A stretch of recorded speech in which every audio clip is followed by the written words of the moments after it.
Coming to you from Arellano University as we continue Season 4 of the Members League Inter Undrafted. We have here our best player of the game, Mr. Mon Lai, with 15 points, 13 rebounds, 2 assists, and 1 steal. So sir, coming to the game po, kitang-kita po na ready kayo. And na-secure niyo po yung pagkapanalo in the last 2.6 seconds. So ano po yung game plan or strategy niyo for the next game? Bali, ang naging game plan namin is nagtiwala lang kami sa isa't isa and yung pacing namin, kung ano yung mas okay, yun yung ginagawa namin.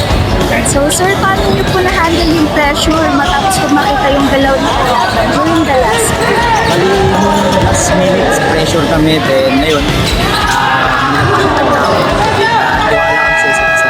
And so, being the best player of the game po, sino po yung inspirasyon niyo tuwing naglalaro kayo? Yung family ko, asawa at anak ko. And lastly, anyone you would like to give a shout out po? Shoutout sa Rectohood and Central Manila, asawa at anak ko. Hi. Okay.